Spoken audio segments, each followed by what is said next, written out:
கிறிஸ்துவுக்குள் பிரியமானவர்களே, மறுபடியுமாய் நீண்ட நாளைக்கு பிறகு ஒரு நல்ல காலை பொழுதிலே உங்களை நான் సந்திపదిలే మిగ సంతోషం. ప్రియమైన వారలారా, చాలా రోజుల తర్వాత మంచి ఒక ఉదయకాల సమయాన మిమ్మల్ని దర్శించడంలో నేను సంతోషిస్తున్నాను. இந்த காலை நேரத்திலே நாங்கள் ஒரு வார்த்தையை தியானித்து இந்த நாளுக்குள்ளே நாங்கள் கடந்து செல்ல போகிறோம். ఈ రోజు మనం ఒక మంచి వచనాన్ని మనం ధ్యానించుకొని మనము ఈ యొక్క దినాన్ని మనం మొదలు పెడదాం. ரோமர் 8ஆம் அதிகாரம் 28வது வசனம் இப்படி சொல்லுகிறது, அன்றியும் அவருடைய தீர்மானத்தின்படி அழைக்கப்பட்டவர்களாய் தேவனிடத்தில் அன்பு கூறுகிறவர்களுக்கு சகலமும் நன்மைக்கு ஏதுவாக நடக்கிறது என்று அறிந்திருக்கிறோம். ప్రియులారా, రోమీయులకు రాసిన పత్రిక 8వ అధ్యాయము 28వ వచనం ఎలా సెలవిస్తుంది, దేవుని ద్వారా దేవుని ప్రేమించు వారికి అనగా ఆయన సంకల్పము చొప్పున పిలువబడిన వారికి సమస్తము సమకూడి జరుగుచున్నవని ఎరుగుదుము అనేటువంటి మాటను ఇక్కడ చూస్తున్నామండి. எனவே இந்த காலை நேரத்திலே நாங்கள் பார்க்க போகிறோம், அவருடைய தீர்மானத்தின்படி அழைக்கப்பட்டதான எங்கள் ஒவ்வொருவருடைய வாழ்க்கையிலும் நடக்கின்ற எல்லாமே நன்மைக்கு ஏதுவானவைகள். ప్రియమైన వారలారా, ఈ యొక్క వచనం ఏం సెలవుస్తుందంటే, మనము దేవుని యొక్క సంకల్పము చొప్పున మనము పిలువబడ్డాం కాబట్టి మన జీవితంలో జరిగేటువంటి ప్రతి ఒక్కటి కూడా మన యొక్క మేలు కొరకై అని వాక్యము మనకు సెలవిస్తుంది. இந்த வார்த்தை சொல்லுகிறது அவருடைய தீர்மானத்தின்படி அழைக்கப்பட்டவர்கள். ప్రియులారా, ఈ యొక్క వచనం సెలవుస్తుంది, ఆయన సంకల్పము చొప్పున ఆయన నిర్ణయం చొప్పున పిలువబడిన వారికి.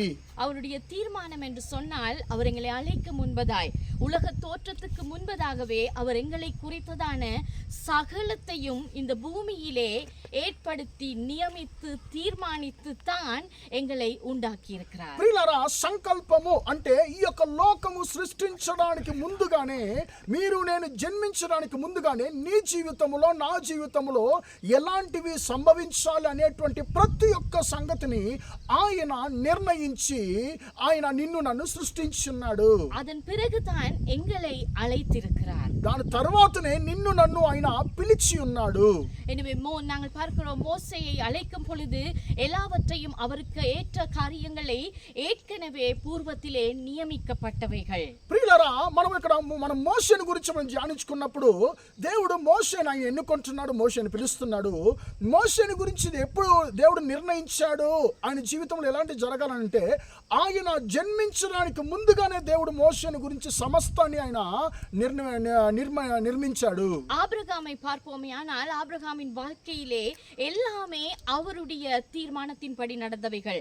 அவர் தன்னுடைய தகப்பன் வீட்டையும் தன்னுடைய சொந்த இடத்தை விட்டு புறப்பட்டு தேவன் காண்பிக்கிற தேசத்துக்கு போ என்று சொல்லும் பொழுது அவை எல்லாமே அவருடைய ஆரம்ப காலத்திலே அவருடைய பூர்வத்திலே அவருக்கென்று நியமித்தவைகள் அவருடைய வாழ்க்கையிலே ஒவ்வொரு கட்டத்திலும் நிறைவேறினது. ప్రియులారా, అబ్రహామును మనము తీసుకుంటే ఆయన జీవితంలో ఒక్కొక్క విషయాలు జరిగినటువంటి ఒక్కొక్క సంగతులు, ఆయన దేవుడు పిలవడం కానివ్వండి, ఆయన తనకు తండ్రి ఇంటిని విడిచిపెట్టి ఆయన ముందు వెనక పరిచయం లేనటువంటి దేశానికి వెళ్ళడం కానివ్వండి, ఆయన చాలా సంవత్సరాలు బిడ్డలు లేకుండా ఉన్నది కానీ ప్రతి ఒక్కటి కూడా దేవుని ద్వారా నియమించబడి ఒక్కొక్కటిగా జరుగుతున్నది మనం చూస్తున్నామండి. எனவே எங்களுடைய வாழ்க்கையிலே வெற்றி வரலாம், தோல்வி வரலாம், இழப்பு வரலாம், நாங்கள் எதிர்பார்த்த காரியங்கள் கைகூடாமல் போகலாம், ஆனாலும் அவை எல்லாமே அவருடைய தீர்மானத்தின்படி எங்கள் வாழ்க்கையிலே నియమిக்கப்பட்டவை. ప్రియమైన సహోదరుడా, నీ జీవితంలో నీకు ఒకవేళ నీకు జయం కలగొచ్చు, లేకుంటే అపజయం కలగొచ్చు, సంతోషం కలగొచ్చు, దుఃఖం కలగొచ్చు, నువ్వు తలంచినటువంటి కార్యాలు కొన్నిసార్లు చేజారిపోవచ్చు. ఇవన్నీ కూడా దేవుని యొక్క సంకల్పము చొప్పున నీ జీవితంలో జరుగుతున్నవి అనేటువంటి దాన్ని నీవు నేను గుర్తించాలి. எங்களுடைய வாழ்க்கையின் அனுபவத்தோடு நான் சொல்லுகிறேன், எங்கள் வாழ்க்கையிலே ஏற்படுகிறதான எல்லாமே அவருடைய தீர்மானத்தின்படி నన్మైకు ఏదువాగవే அவர் செய்கிறவராயிருக்கிறார். ప్రియులారా, నా జీవితంలో మా జీవితంలో జరిగినటువంటి ఆ యొక్క సంగతులను బట్టి నేను మీతో మాట్లాడుతున్నాను. మీ జీవితంలో నా జీవితంలో దేవుడు చేసే ప్రతి ఒక్కటి కూడా ఆయన మన మేలు కొరకు ఆయన సంకల్పము చొప్పున ఆయన జరిగిస్తున్నాడు. அது என்ன சம்பவமாய் இருந்தாலும், அது எங்கள் வாழ்க்கையிலே பெரிய ஒரு வீழ்ச்சியாய் இருந்தாலும், மரணமே ஆனாலும், அது தேவனுடைய தீர்மானத்தின்படி அவரிடத்தில் அன்பு கூறுகிறதான எங்கள் வாழ்க்கையிலே நடக்கிறது என்பதை நாங்கள் ஏற்றுக்கொள்வோமே ஆனால் எங்கள் வாழ்க்கையிலே நாங்கள் முன்னேறி செல்லலாம். ప్రియులారా, మన జీవితంలో ఒకవేళ అపజయం కలిగినా పర్వాలేదు, మన జీవితంలో మనం పడిపోయినా పర్వాలేదు, మన జీవితంలో మరణమే మనం సంభవించినా పర్వాలేదు, అవంతా కూడా మన మేలు కొరకే ఆయన సంకల్పము చొప్పున ఆయన జరిగిస్తున్నాడు. எனவே இந்த காலை நேரத்திலே இந்த வார்த்தையை கேட்கிறதான உங்கள் ஒவ்வொருவரையும் நான் இந்த வார்த்தையினூடாக பலப்படுத்த விரும்புகிறேன். என்று சொன்னால் எங்கள் வாழ்க்கையிலே நடக்கின்றதான சகலமுமே நன்மைக்கு ஏதுவானவைகள். அது ஒரு கவலைக்குரிய விஷயமாயிருக்கலாம், அல்லது ஒரு சந்தோஷத்துக்குரிய விஷயமாயிருக்கலாம். சந்தோஷமான காரியமாயிருந்தால் அது எங்களுக்கு மகிழ்ச்சியை உண்டாக்கும், நாங்கள் இன்னும் ஆண்டவரோடு கிட்டி சேர உதவி செய்யுமானால் அதே ஒரு துக்கத்துக்குரிய செய்தியாயிருந்தால் அவருடைய அன்பை விட்டு அது எங்களை பிரிக்க பார்க்கும். இல்லை என் பிரியமானவர்களே, அவை எல்லாமே அவர் நன்மைக்கு ஏதுவாய் செய்கிறவராயிருக்கிறார். ప్రియులారా, మన జీవితంలో మనం సంతోషం వచ్చినప్పుడు దేవుని స్తుతిస్తాము, దేవుడికి మన కృతజ్ఞతాస్తుతులు చెప్తాము, మనము సంతోషంగా ఉంటాము. కానీ ప్రియులారా, మన జీవితంలో ఒక అపజయం కలిగినప్పుడు, మన కుటుంబంలో ఒక మరణం సంభవించినప్పుడు, ప్రియులారా, మనము కోరుకుంది మనకి రాకుండా చేయి జారిపోయినప్పుడు మనము కొన్నిసార్లు దేవుని నుంచి దూరం అయ్యేటువంటి పరిస్థితులు వస్తుంది, దేవునికి విరోధంగా మనము సనుక్కునేటువంటి పరిస్థితులు వస్తుంది.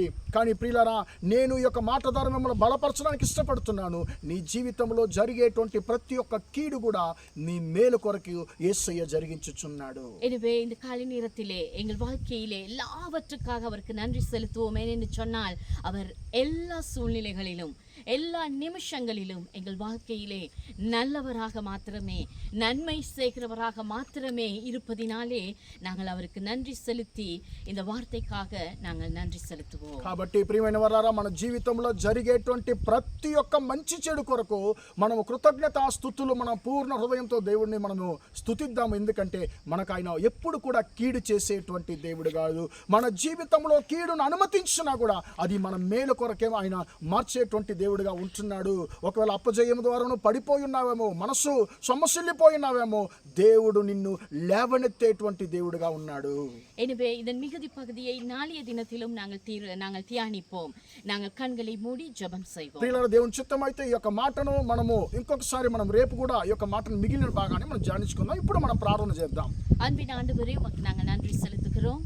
ప్రియ పరలోకపు తండ్రి, నీకు కృతజ్ఞతాస్తుతులు చెల్లిస్తున్నాము. காலை நேரத்திலே ஆண்டவரே, உம்முடைய தீர்மானத்தின்படி உம்மிடத்தில் அன்பு கூறுகிறதான எங்களுக்கு எல்லாமே நீங்க நன்மைக்கு ஏதுவாய் செய்கிற நல்ல ஆண்டவராய் இருப்பதினாலே உமக்கு நாங்கள் நன்றி செலுத்துகிறோம். తండ్రి, మా యొక్క జీవితంలో తండ్రి నిన్ను ప్రేమించేటువంటి మా జీవితంలో తండ్రి సమస్తము కూడా తండ్రి నువ్వు మేలు కొరకే తండ్రి యేసయ్యా మాకు జరిగించేటువంటి దేవుడు కాబట్టి నీకు వందనాలు, స్తుతులు, స్తోత్రాలు చెల్లిస్తున్నాము. இதை பார்த்து கொண்டிருக்கிற பிள்ளைகளின் வாழ்க்கையிலே இழப்புகள், கண்ணீர், வேதனையின் பாதையிலே செல்பவர்கள் இருப்பார்களே, ஆனால் அதிலிருந்து அவர்கள் மீண்டு வர என் கர்த்தர் இந்த வார்த்தையை கொண்டு அவர்களை பலப்படுத்த போவதினாலே, அவர்களை மறுபடியுமாய் நிலைநிறுத்த போவதினாலே, மறுபடியுமாய் அவர்கள் எழுந்து நிற்க போவதினாலே உமக்கு நாங்கள் நன்றி செலுத்துகிறோம். అయ్యా, తమ జీవితంలో కలిగినటువంటి సంభవించినటువంటి తండ్రి అపజయాన్ని బట్టి, దుఃఖాన్ని బట్టి తండ్రి, తన కుటుంబంలో తండ్రి జరిగినటువంటి మరణాన్ని బట్టి తండ్రి సొమ్మసిల్లిపోయి తండ్రి పడిపోయేటువంటి పరిస్థితుల్లో, నీకు దూరం అయ్యేటువంటి పరిస్థితుల్లో ఉన్న ప్రతి ఒక్కరిని తండ్రి ఈ యొక్క మాట ద్వారాను తండ్రి ఆదరణ పరచమని, బలపరచమని తండ్రి,